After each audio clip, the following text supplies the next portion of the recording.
know that. If he said it, ask him. Are you finished yelling? I didn't yell. I'm talking to you directly. I feel like everybody in here feels like you're yelling right now. I'm talking to you, not everybody else. Control yourself. Hey guys, and welcome to Little Black Book 91. I am here with the wonderful, potent Sean. Yes, I am here with Locked and Loaded, and we decided we want to give you the men's edition of Family or Fiance episode 8. It was crazy. There was a lot that happened. We're going to give some of our personal experience. We're going to give our review of the show as well. So make sure you guys, if you're new to the channel, you like it, you share, you subscribe, you click on that bell button for notification of what? Uploads. And for those of you who are returnees, you already know what it is. Little Black Book. You know what time it is. Time it is. Time it is. Time it is. Time it is. You got the minerals, baby. But welcome, Sean, to the show. How you doing, bro? Doing great, coach. Doing great. That's my guy, Locked and Loaded, bro. It was a crazy episode, bro. Crazy. Bro. No words. no words, bro. Madness, just pure madness. That's the best way I could describe it. What was your thoughts on the overall episode? So I thought that in just watching it, it just rang true for what happens in relationships when you have outsiders involved. And I in the beginning I was expecting to see something a little different play out, but when I saw how things really, when you got under the hood and saw the dynamics between Phillisia and Keith and that friendship, and how Phillisia interacted with Daryl, her fiance, man, I was just disappointed. I was disappointed in the level of respect that Phillisia gave to Daryl. I was disappointed in the way that she disregarded his opinions and his insight, because as men, we too have a level of intuition, and we can also understand and see when a man is moving in a way that is not going to be good, in our relationship, especially when it comes to how they relate to our to our significant others. And that's the protector in us, right? Because that's just, it's built in and it's ingrained. So to have his feelings disregarded for so long about what he saw, to me was just kind of like, man, that just really just irked me in a way. So I was like, we gotta tap in, coach. We gotta talk about this. How about you, Daryl? How she handles that situation with her best friend. She has to do better.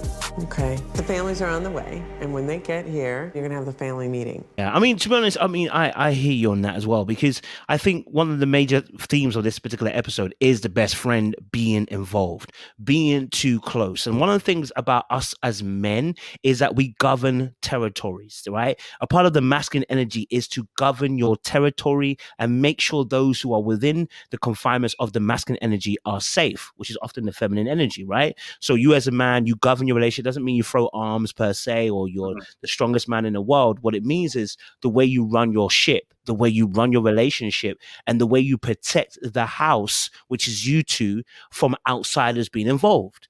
And I think what happened is, and you know what, I'm gonna slightly change it a little bit.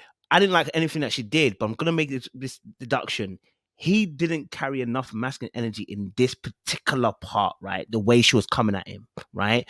So she carries more masculine energy, just in this interaction I'm talking about, right? So she's the one that's actually regulating the entry in and out. Because we spoke behind the scenes. We've said we've had situations where a girl's tried it before. We've had to shut it down.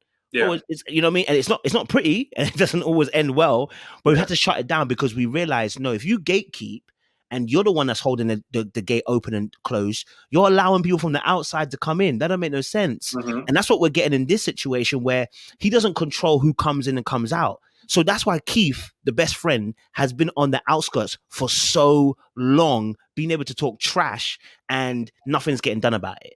You know what I mean? So, you're right, absolutely right about that, how we regulate our relationships. And I think us as men, when we're mature and experienced, we totally understand how we have to gatekeep our relationship and we don't allow outside intruders like this is the Garden of Eden and a serpent can come in. No. You need from Phillisia to feel safe? I did feel safe. I don't feel. Yeah, I would definitely agree with that. And I think that sometimes what happens is we see big picture, or we're so in love. And I think, he was just so in love with her that he couldn't set that boundary firm enough, right? And it's not to say, like, in certain instances, especially the way Keith was moving, with the wrong kind of person, with the wrong kind of guy, things could have gone in a whole different direction. And not to say that I would want that, but the other part of it is if not that, then you need to remove yourself from the equation, because I see it as, and how I view it is, if he's that important to you and I'm telling you that I see a problem with it, you don't even acknowledge what I'm saying, and then you defend and you allow the behavior to continue, then you don't respect me. And then the way she speaks, to your earlier point, she speaks very disrespectfully. So I have a problem with that. Like, you're telling me to calm down. Meanwhile, you're the one yelling, you're pressing buttons. You are elevating, the energy in the room because you don't want to be called out, or you don't like a particular situation. So I don't like that. And I think that, listen, we can all say hindsight is 2020, but just looking back, like, I don't think that would be a situation I would stay in. I'd be like, listen, if that important for you, then maybe you and Keith have a future you just don't see. Go find it over there, because I'm out. I'm not going to spend time trying to think I'm crazy and convince you that the situation doesn't make sense. No. I didn't believe him because the things that came out yesterday only came out yesterday. I know, but he said it. You don't believe him? No. No, baby, say no. Excuse me. Just figure it out. And I think that's what makes it even more scary, yeah, bro. Because we're talking about this, and if any ladies watching, please, I know you're probably going to be thinking, the men are complaining again. Listen, some of you were not mad, okay? We're going to have to call you out. And I think what's really crazy about this particular episode is the fact that she's gaslighting for months, maybe even a few years, right? That this friend has no bite and has no intention to bite. And yet we find out at the course of the end of the show that this snake has every intention to bite, if not at least for the purpose of getting with the girl, at least to destroy their relationship. Yeah. Right. And the guy has been, and it's so interesting because he had been telling her over and over again, and she consistently shot him down. So she's heard the warning signs. Mm-hmm. Like, you know what I mean? It's almost like, without saying COVID, you know what I mean? They've been telling us COVID is coming, COVID's coming. And these politicians just ignore it. This is the exact same thing she did. She literally denied it because it suited her. Yeah. Right? It suited her. And I'm speaking from a perspective of an experience going through something similar to this, that sometimes women do this thing where they purposely ignore that there's another guy on the peripheral, or a female friend even, right, who's on the peripheral, who's creating destruction within the relationship, but they refuse to do anything about it because that person has a few years on the meter, right?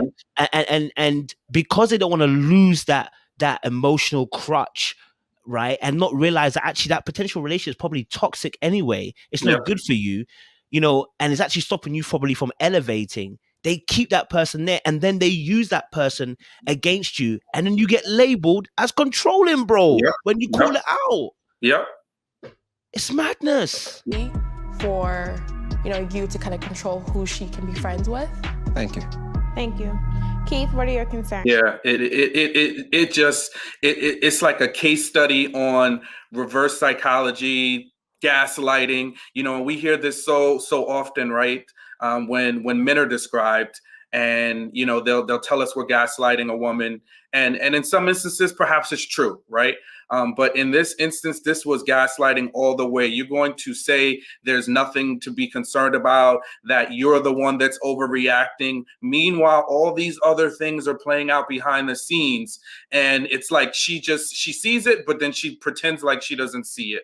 And then when you call it out, oh, you're controlling, you're trying to manipulate me, you're trying to tell me. Even in one instance, she said to him, he thinks that he can tell me that I can't have male best friends. And he says, that's not what I'm saying. How about you, Daryl?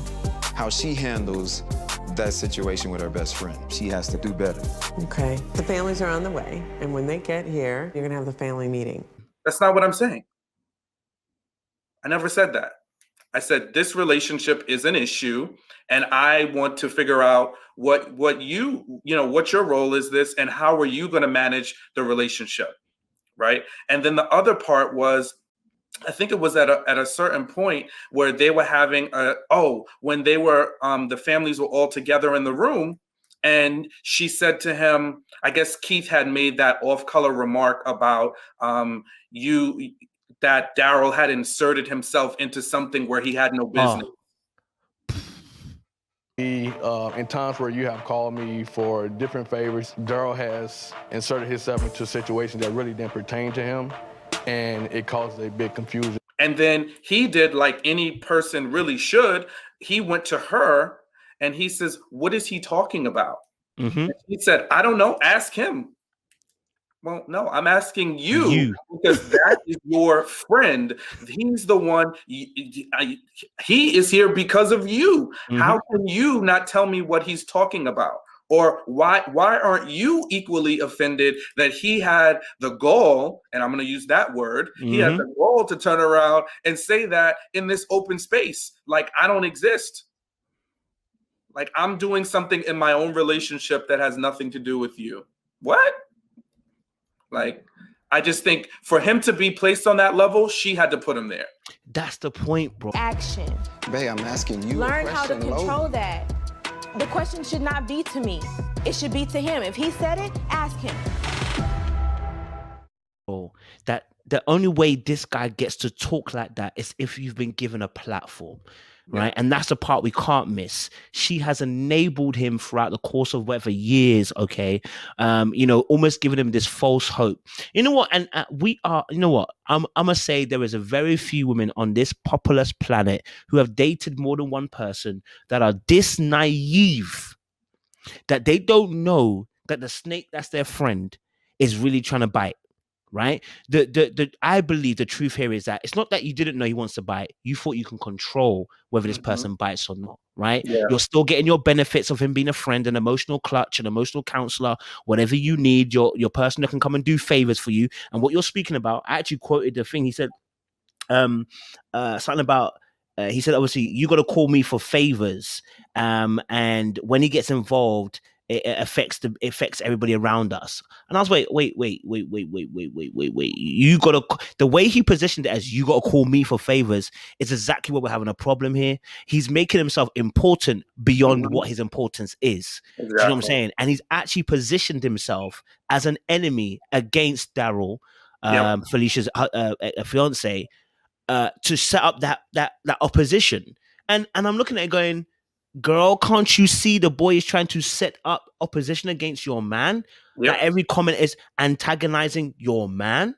Yeah. Why is it that you're seeing control from your man, but are not seeing that the friend that you have is intentionally trying to antagonize your man? I'm really confused by that. How you can't see that, but you can see control in your man.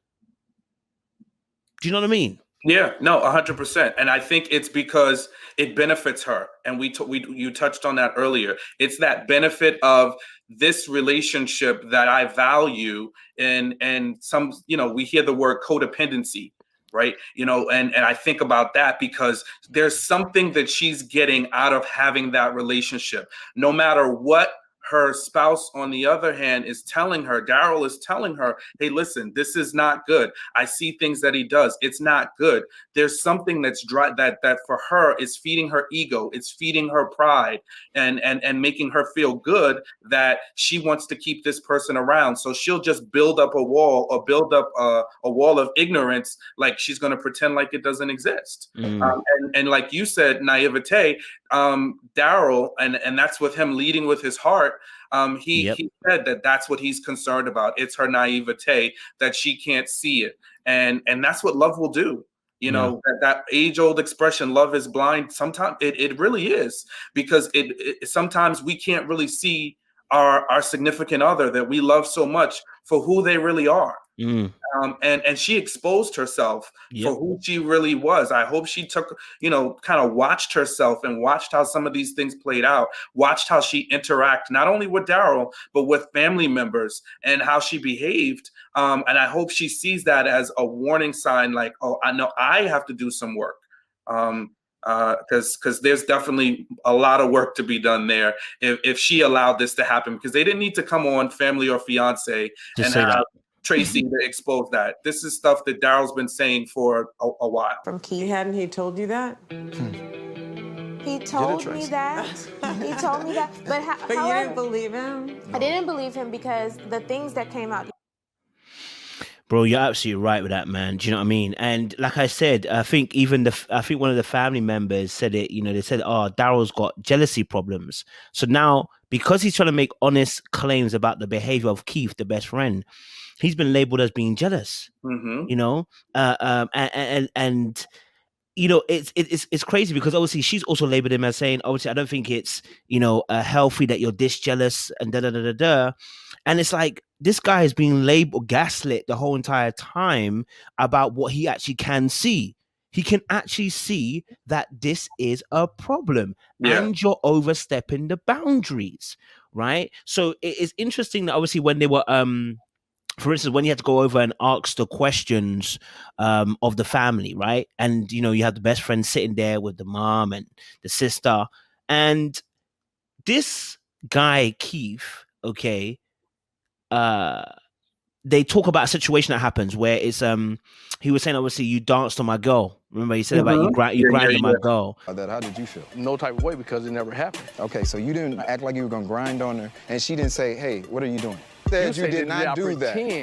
So you did dance behind her? I did dance behind her. And this guy became a politician about the answer. Sir, either you're grinding on it or you weren't. Not trying to do politician about I was dancing behind it.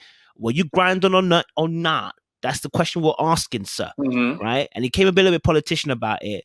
And then also the whole thing about the kiss thing got released. Because remember, Daryl didn't know that they hadn't kissed, because as far as he's concerned, Phillisia told him they hadn't kissed. What was your thoughts? Do you think they kissed?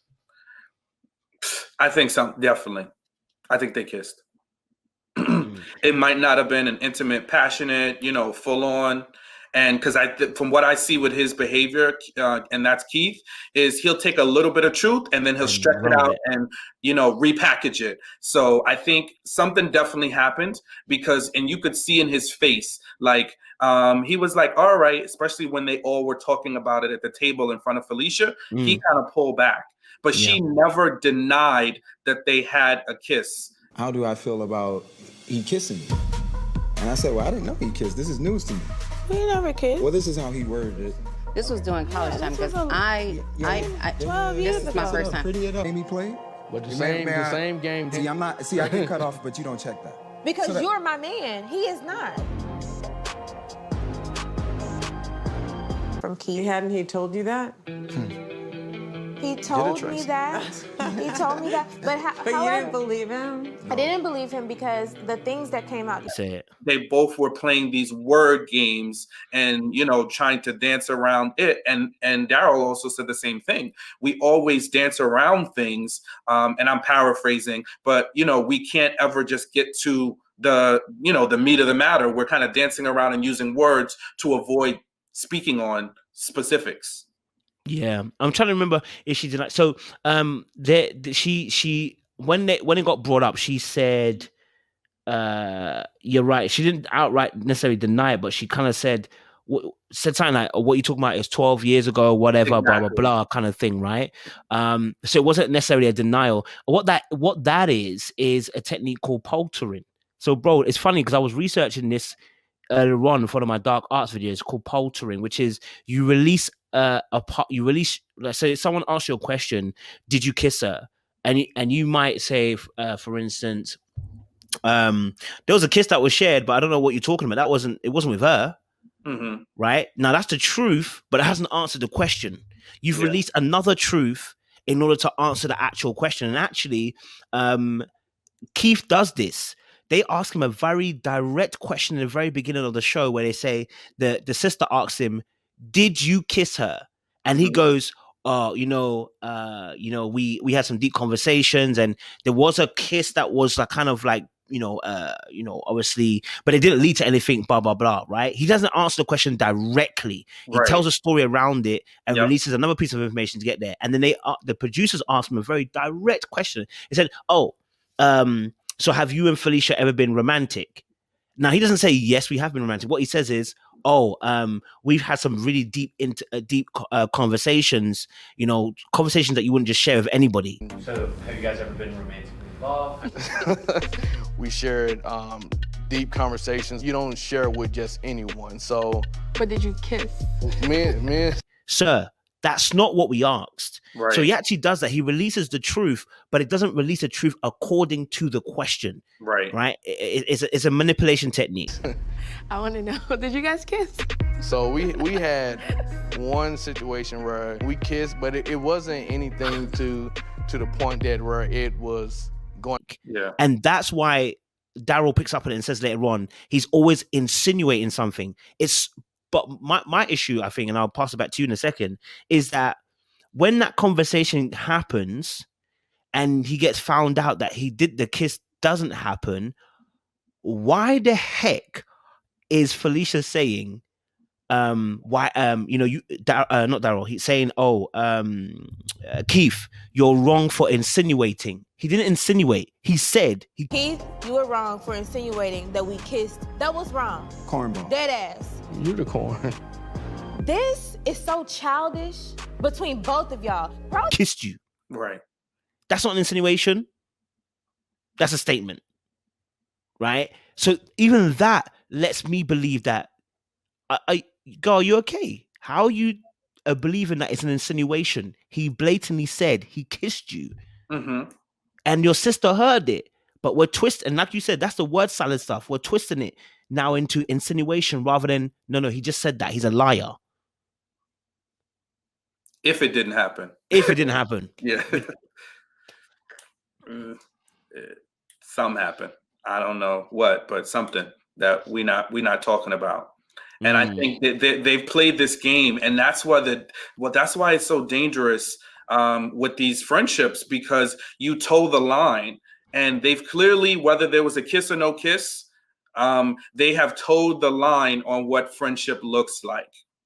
And now they've crossed into this gray zone. So it's almost like he feels like he's a keeper of her secrets. And then she feels the same, where she knows that she's, revealed and shared with things with him that he knows, and she wants him to keep that. So now it's that let's just stay locked into this relationship.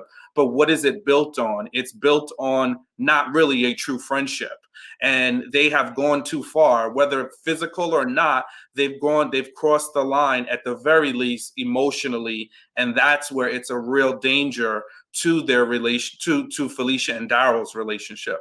And that's what Daryl is sensing. I don't think he can call it out and put his finger on it to say just that, but that's what the upset is, because that's what I sense. I'm like, I don't care, kiss, no kiss, 12 years, 10 years, whatever it is, there's a level of intimacy that is between you two that is dangerous for us to continue on if we are going to be in a marriage and in a serious relationship.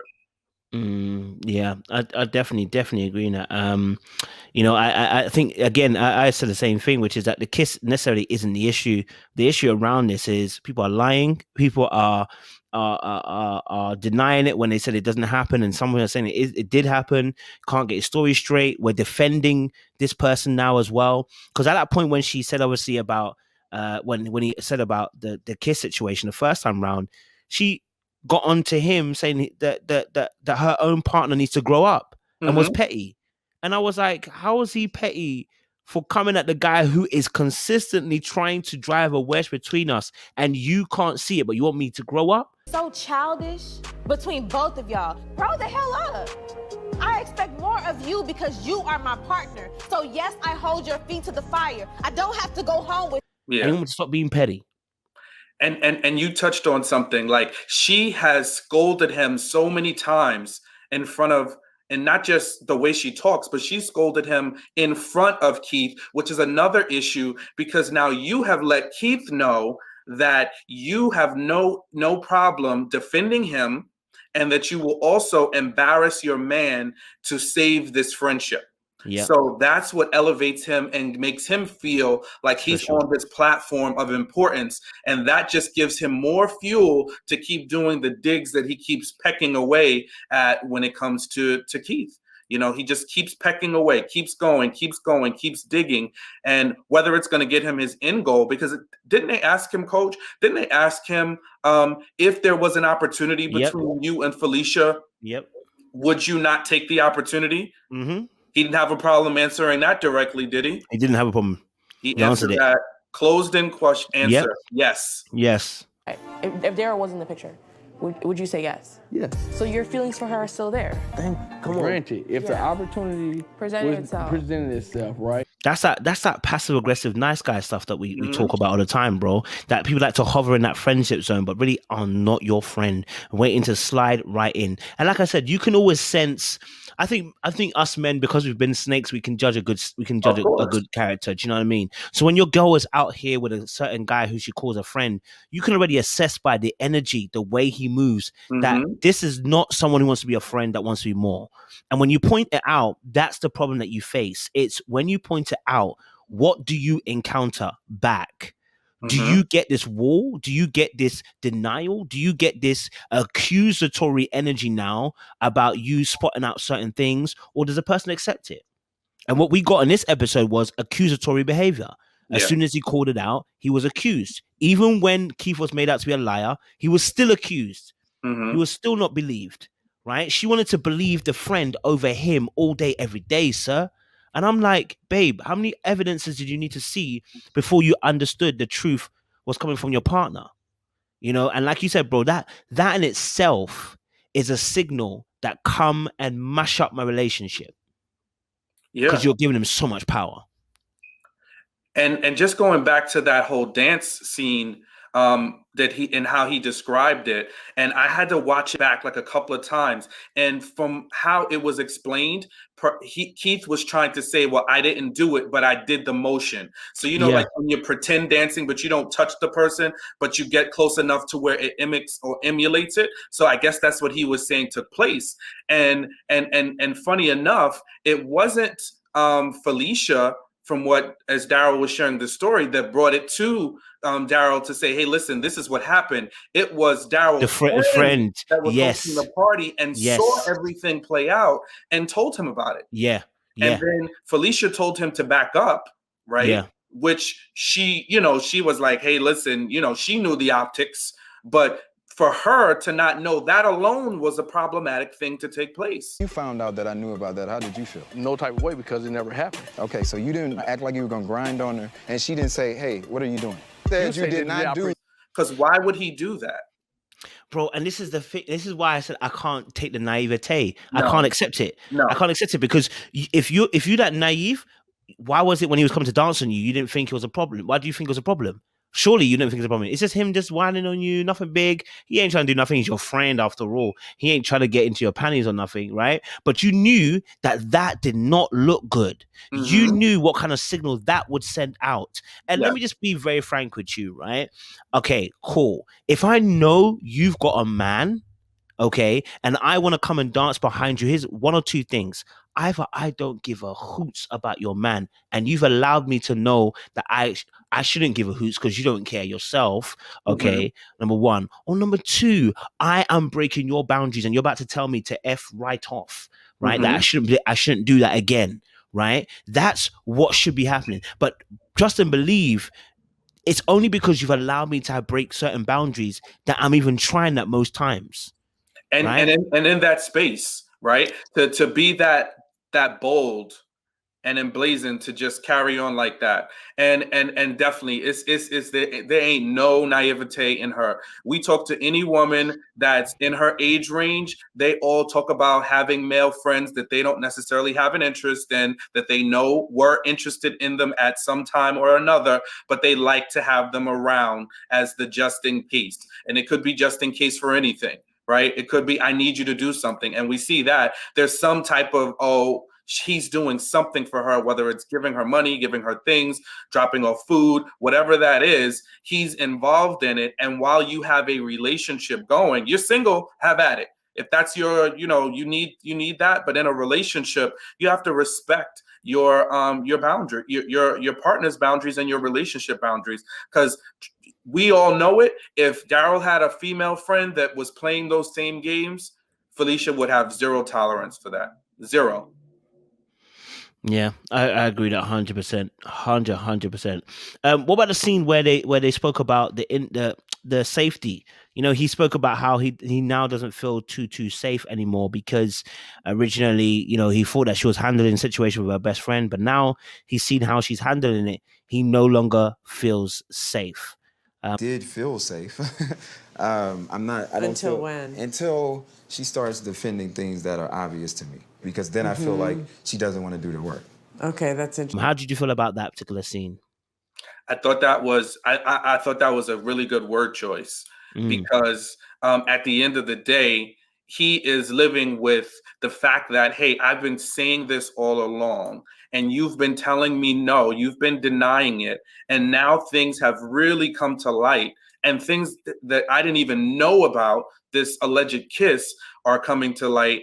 And you still continue to reprimand, you still continue to try to deny and hold on to this friendship. So definitely it's not a safe space, and then thinking about entering into a marriage, this is how you're going to enter into your marriage, with this level of distrust between you and your spouse. Like that, it's going to take work to try to to overcome that. And is that work that I really want to do? Because there's so many other hills to climb when you get in a marriage and a relationship. But if you don't have the basics of trust, like if I say something to you, you can't respect my opinion, and then there's things that are happening behind the scenes that I'm not privy to. Yeah, there's no safety there, because anything could be going. They could have been carrying out a full-blown affair and telling that there's nothing going on, and he wouldn't be the wiser.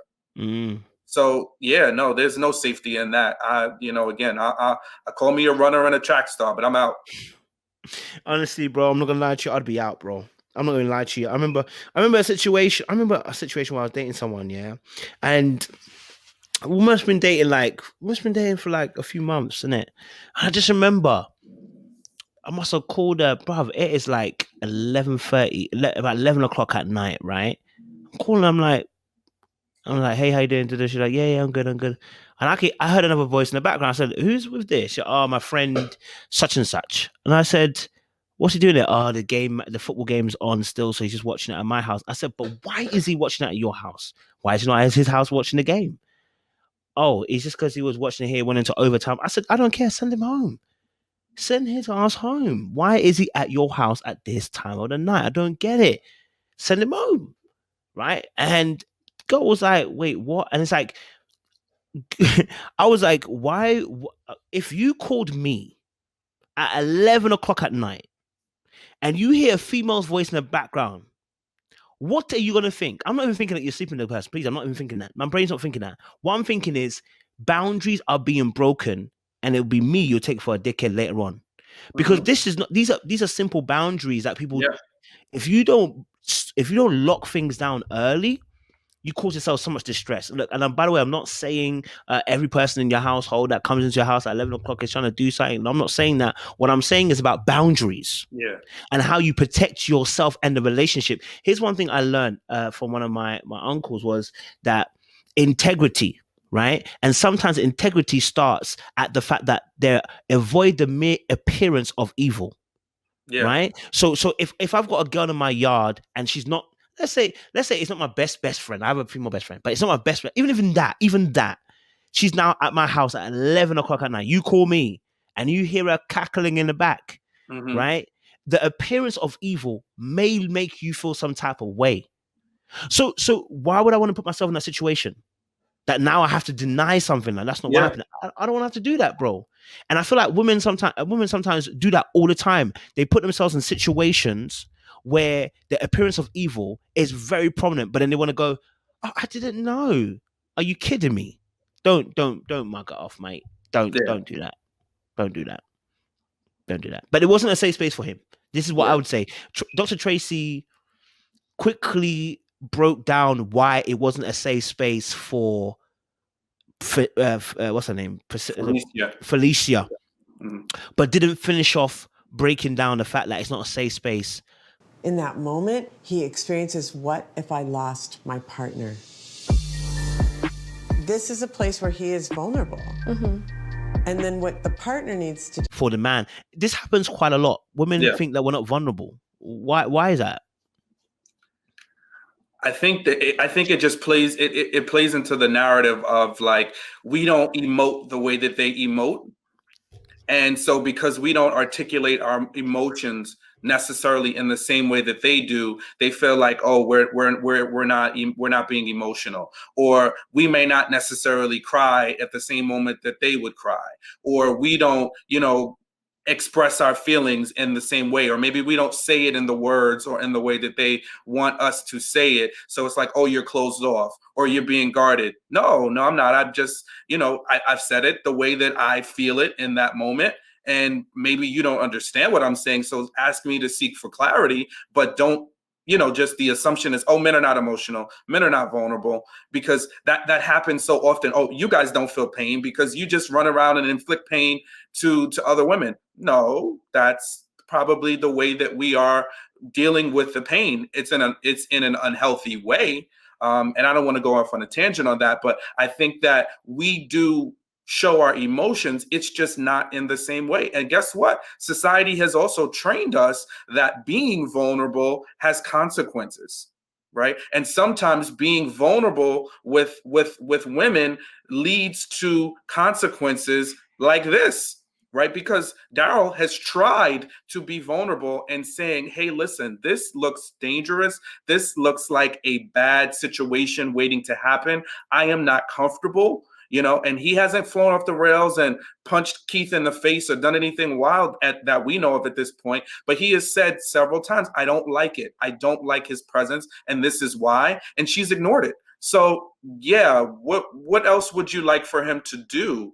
Write you a 4-page letter expressing his discontent? We don't do that. We're going to see something and we typically will say something, right? And if you continue to ignore us, yeah, we might say it more often or be frustrated, but it's not going to come out the way you want us to express ourselves. Totally hear that, man. I think you're absolutely right about that. The way that we get perceived about our vulnerability.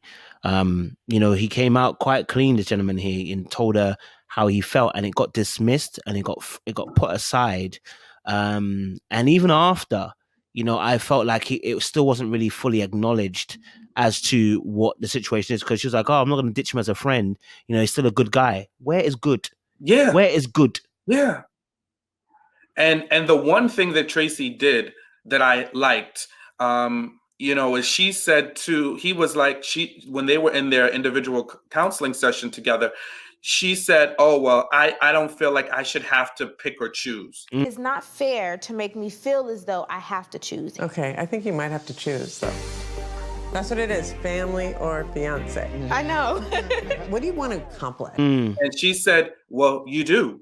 Yep. You do. Because it's family or fiance. You have to make a choice. And if that person is a threat to your relationship, what do you value more?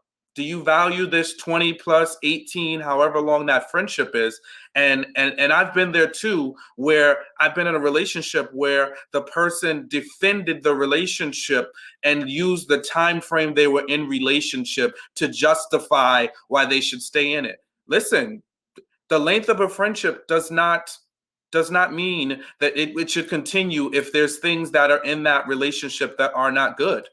Right? So just because somebody is abusive or toxic, are you going to stay with them? No. Women so often say, no, I divorced, or I left my boyfriend or husband because he was abusive, because he was toxic, and rightfully so. And it's the same for your friendships. You shouldn't be clinging on to a toxic friendship, male or female, same gender or different one, that is toxic, where that person can't be respectful of your spouse.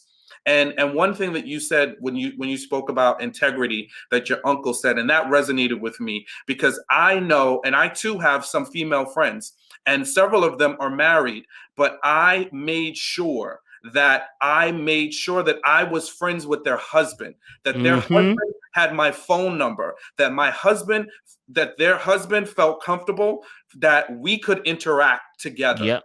Right. And then that formulated other friendships. And I mean, it's always not going to springboard that way, but I'm saying that there should be we are all friends. Once we're married, once we're serious, we're all friends. I shouldn't be having side friendships with somebody spouse, because that causes division in a marriage, and that's very problematic. And if the friend is not extending themselves in a specific way to make that an opportunity, then it's on the friend, and they're telling you, whether indirectly or not, that they don't want your relationship to succeed because they like the dynamic where they get to have you on the side. So it's like the side friend versus the side chick. It's the side, I'm gonna have a side friend over here, so bro, you touched on it so beautiful. I think those of us who are genuine, our most genuine phase, where we want to maintain and grow relationships, absolutely will try to make sure that, especially if we have a female friend, that the husband is cool with us, right? Because what we understand is, I wouldn't want to be in that position when I'm not cool with the man. So we try our best to make sure that we're making sure the relationship is cool and making sure that they're comfortable, because we understand how it is to be in that position. And this is what didn't happen in this episode. She didn't put herself in his shoes. She made sure that it was uncomfortable enough as it was, even right up until the end, where she said, obviously, I'm not going to let him go as a good friend. In the end, she said, obviously, I can't just let him go because he's a good friend. He's a good guy. She's still not seeing the problem that comes with that particular friendship. It's a breaking of territory, a breaking of boundaries, and this guy has lied to you. Cold-blooded, not even lie, cold-blooded types of lies, and sat in front of you and your mother. And he knew that going in. And I said, Keith, if you hurt me, you hurt her. So I don't know how you would do that to a friend. You really did that? With the lie, knowing he lied. Then told your sister to her face, if the opportunity arise, he would take it. Yep. There is no friendship after this that can come from this. I'm sorry. He's broken the boundaries, completely shattered them. And what it needed was for her to lock off that relationship, say, do you know what? I appreciate you, but I got to lock it off. Because it's just, there's no friendship off. There is no friendship. What is the friendship? The guy wants to sleep. The guy wants to be with you. Where is the friendship? If he had an opportunity, he would slip in. There's no friendship. And you're absolutely right. We would, as a man, we tend to do that thing where we try to make other men comfortable and not try to have a side relationship with a friend, even though they're our friend, because we understand the implications and, the frustration that can come along with such a relationship. I agree. And you also, as you were talking, reminded me of another story that while in college, so funny that Phillisia and Keith met in college. In college, there was a friend of mine that, I was attracted to, but she was in a relationship at the time. Nothing ever happened, in that relationship. But her boyfriend always, I would, engage with him, say what's up whenever. He didn't go to our same college. He went to another college, but he was often on our campus, on a very regular basis. So, I would engage with him. I would talk with him, but he always kept me at arm's length. And he was very vocal to her about the fact that he didn't like me because he felt that something could transpire at any moment. He was like, I trust you, but I don't trust him. Yeah. And that just made me always think going forward. And again, nothing ever happened with us. But I'll say that I just always took note of the way that he interacted with me. It was very clear, like, I'm watching you. And, he was never disrespectful, would see me sometimes when she wasn't even around. We would have a very brief engaging. But for me, that taught me a lesson at that early age. Like, hey, listen, because I knew that in my head, like, if given the opportunity, would I take a chance? Probably so. And he could peep that and he could see it. And I think this is the same thing that that Daryl was picking up on and wanting to protect his relationship from having that threat, because it's a threat. It's a threat to your relationship. Yes. Keeping people around that really mean you no harm. And I think Phillisia is saying, well, he loves me, but when you're in a relationship, you need everybody to support the both of you. Once I tell you that this is not what it is, your trust lies with me. If you walked into a room and I was sitting and having a conversation with another guy, that shouldn't make you uncomfortable, because it's no longer just about you. It's about the both of you. And then in a marriage, forget it. That's even deeper. The two are becoming one. So if you have somebody that's a threat to your spouse, that disrespects your spouse, then that person should have no room. And continuing to allow Keith to have that position just further gives him fuel to do everything that he's doing. So that to me is just kind of like, that's too much, because that just sets the stage for so many other things to go left down the line. Yeah. And I love the story that you told as well, because I remember a situation where one of my female friends, the guy didn't like me, bruv. He knew of me, and actually knew of me quite well, bro. But he didn't like me. He felt like I liked her, and I was like, nah, but I don't, not at all, bro. But because he felt that way, I took a back seat. I actually stepped away. I told my friend, listen, I appreciate you, but listen, he's uncomfortable, and I'm not trying to have a war with somebody that I'm not even liking you. So it doesn't make no difference to me. We're friends, I hear that, but I'm not going to try and war with man about this situation. I'm going to step back, remove myself, and keep it very, very, very minimal contact, right? But he was always feeling away. He always felt like I was someone going to do something. And the truth of the matter is, I was never. But I understood where he was coming from, so I stepped back. You know what I'm saying? There were other situations where other female friends where a guy wasn't sure about me, but then he was like, after he interacted with me, he said, "No, I think you're cool." And then, bro, after that, fam, we just got on. Boom. Yeah. Right? So you're absolutely right. I've also been, like you're saying, in positions where I did like the girl, okay? And I'm waiting for my time. And the energy is different. The way you talk to that person, the way you move with that person, the way you smile even when that person talks to you, because you're looking for that opportunity. That's why we can pick it up when we see another man moving in a certain type of way. That's why Daryl could pick it up. All the smiles and the little twinkles of the eye and the movements and what he says. The dancing. He picked up Keith and knew that Keith was on a mad thing, fam. And I've literally been in a situation where I've warned the girl, after we're on a break, who does she go to? That particular person you warned her about. So after that, I said to myself, these chicks, don't believe them, man. They know. Because just like you said, Coach, like the same for me in that situation, she knew I liked her. She knew that there was something more there. She may or may not have, known whatever her boundaries were. And any woman that friend zones a man bigger than that, they know that the guy likes them, because they have friend zoned them for a reason, because he has started off saying that he was interested. So it's never going to be a full two-way platonic relationship. It's just not. So you set yourself up for a danger zone. Then you add to that layer of the person is antagonizing your spouse. So there's no way. You can't tell me that Phillisia didn't know. You can't tell me that she had no clue that these things were going on behind the scenes, because I'm sure those late night conversations, the confiding, I could see him whispering in her ear, "Oh, you don't need to deal with that." You know what I'm saying? Like, I'm over here. And that's how it works. It's those subtles, and she's just brushing him off, because from what she says, she doesn't see him that way.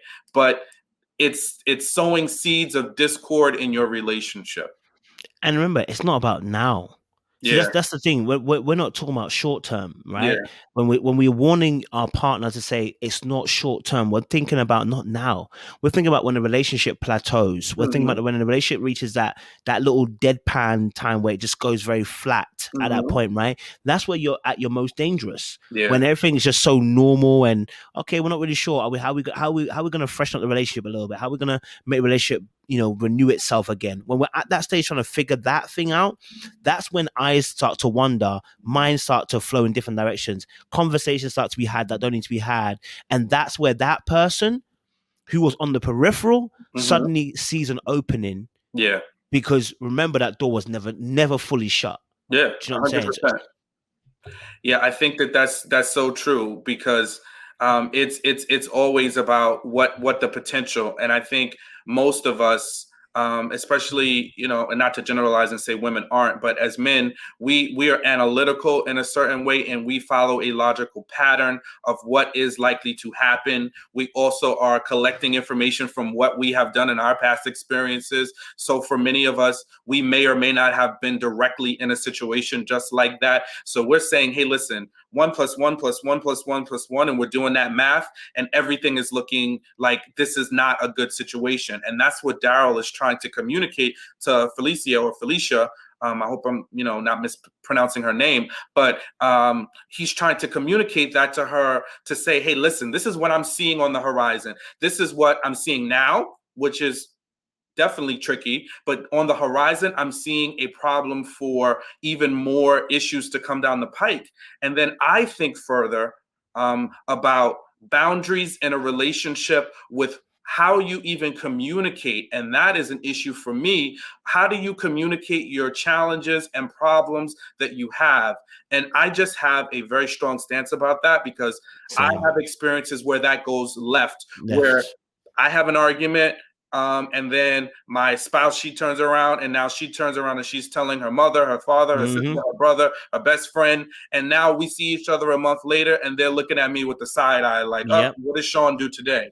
And that we have to be very careful. And again, that word control can come around, but it's not so much about control. It's about protecting the relationship, protecting the sanctity of your relationship, where there's going to be disagreements, and you really need to be very careful with whom and with what you share certain details about your relationship, because people hold on to that, and they're going to carry that torch long after you've dimmed it out. They're still running and carrying that same torch, and in many instances unnecessarily. Yeah, man, I'm with you, bro. You're absolutely right, man. I think that's what we call oversharing, and being careful what informational flow gets out, because like I said, that word controlling gets thrown around so quickly, especially by women, when accountability needs to be taken for actions around certain things. When they don't want to address a certain issue at a particular time, then the word "you're controlling me" comes out. And it's like, nobody's controlling you. We're trying to tell you this is not an effective way to deal with the situation. Let's look at a different method of how we're going to go about this, right? But because they want to do it their particular way, and don't want to hear what you got to say, then the word controlling comes out. And, it's been used against all of us. I'm sure men at a point in time where you try to tell your missus something, and the word controlling will come out. Yep. It's like, I'm just trying to tell you, listen, that's not the way it's meant to be going down. And I'm trying to really help you in terms of the direction that we're going. Because remember, your direction affects me. You're not in this alone. Yeah. So your direction actually affects me. If you're going to do something, it affects the team. So there's no I anymore. So you can't just behave how you want to behave. And I think it's just getting that into people, sometimes into women's head, that like for what we've just seen on the show, she was acting like she was rogue. Yeah. Like, you know what I mean? Yeah. And then at that one point, she said to him, she was saying to Daryl, like, and he was trying to tell her, like, listen, you need to check your friend. And she, she says, well, I'm not going home with him. I'm going home with you. He played? But the same game. See, I get cut off, but you don't check that. Because you're my man. He is not. Keith? Right? Hello, ma'am, stay on track. This person who you have brought into our relationship is disrespecting us, you now, lying, supposedly, and now causing a disruption to our relationship, but you're still yelling at me and holding me accountable. And even when she was talking with his brothers or the friends, she was like, but I can hold him accountable at the same time. No, ma'am, you don't need to be holding anybody accountable. You need to hold yourself accountable for how you allow this situation to transpire. And that for me is what I wanted to see from her as an indicator. Like, she's learned something so that she won't take the same method that she worked out here and manipulated and apply it to something else down the line, because that's what I'm seeing. And that's why I would say I would be out, because she's going to do the same thing in another way with a different topic because she sees it works in her advantage. No, you need to be the one apologizing because you allowed this friend of however many years to come in and cause a major disruption in your relationship. And it was everything that you did that set the chain of events in motion. Your man was actually trying to call this behavior out, but you dismissed him and you told him, he was jealous and controlling. Yeah, bro, you hit the nail on the head, man. Nail on the head, bro. Nail on the head. All right, let's give me a conclusion. I'll let you, as always, man. You know how to give the benedictions best, man. Give us the benediction on this particular episode, bro. I think the benediction really is here. Like, at the end of the day, trust your partner. If you are in relationship with someone, if you are in love with someone, trust them. There should be no one that you trust or value, no friendship, no family member that you trust or value more than your spouse if they are coming to you with concerns about how they feel. Make it a safe space for you to be able to hear what they are saying and not make assumptions. And be careful, women out there. Word of caution, take it. I hope you will. Be careful about the friends you have in your life, right? Be careful about the male friends that you have in your life. Make sure those relationships are productive, conducive to your current relationship, and that are not going to break up what you want to be a happy home.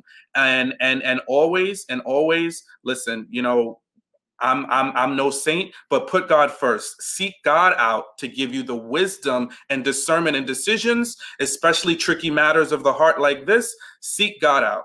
Seek him out and his counsel before we jump to conclusions. Brother, as always, man, the benediction's sweet, man. So I'm going to leave it on that note. Guys, we hope that you loved what we did here. We'll have some more of these kind of men chats about some topics. I'm sure Jay would love to, Chef Jay would love to join us for Toxic Femininity. I think we'll try and film that by the end of the week as well, get that in as well. But if you love this conversation, comment down below, let us know your thoughts down below. Maybe you disagree, maybe you agree. I don't know, but let us know down below in the comment section your thoughts. Like it, share, subscribe.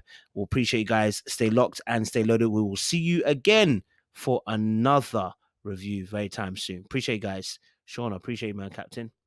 Thank you, Coach. My pleasure.